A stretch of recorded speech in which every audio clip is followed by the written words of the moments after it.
Hello! Today, we will be learning about one of the 21st century learning strategy, ownership and engagement. But first, you need to know what is the meaning of teaching strategies is and what is the 21st century learning style is. Meaning of teaching strategies. Teaching strategies refer to the methods used to help students learn the desired course contents and be able to develop achievable goals in the future. Teaching strategies identify the different available learning methods to enable them to develop the right strategy to deal with the target group identified. So, what is 21st century learning style? The term 21st century learning has been used to refer to abilities students must master, such as problem-solving skills, critical thinking skills, and digital literacy. Introduction to ownership and engagement.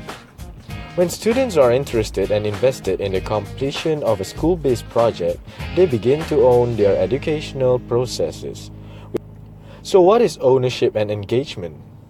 Ownership and engagement are essentially two sides of the same coin. When students take ownership and personal responsibility for the successful outcome of their project, it follows that they are engaged and interested. With ownership, all aspects of the school career, including mastery of curriculum, become important to them. Engagement is the door to performing these important skills, which in turn engenders academic and civic success.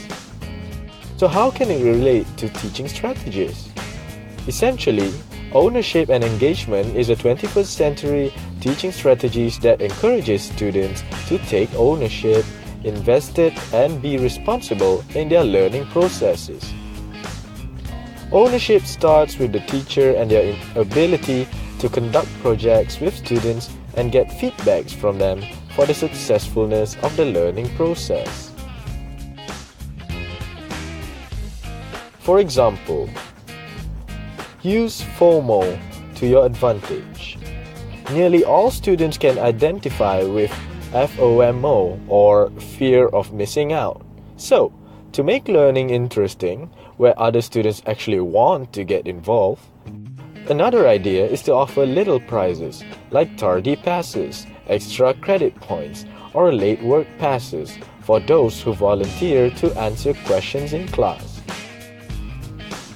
Second, give students choices when it comes to classwork. Students love having choices.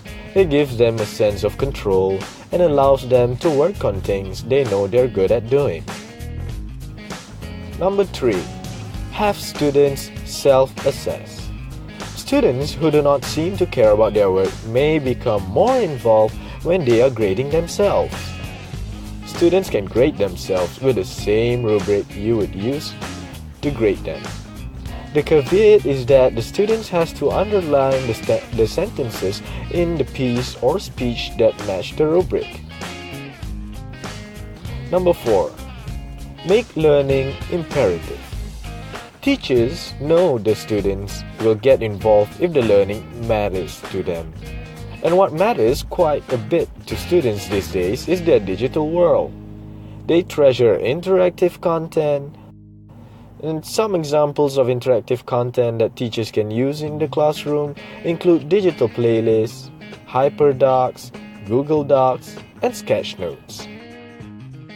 Of course, we can check for understanding with individual exit tickets, quizzes, or other formative assessments, and even give all the students in the group a group grade. The advantages. Student engagement initiatives can first, empower students as leaders of their learning. Provide students with opportunities to build positive working relationships with education partners. So how about the benefits for students?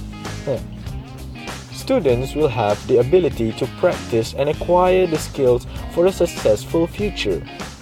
Ownership and sense of responsibility for their learning and learning environment. Well, that's all from us, folks. Till we meet next time.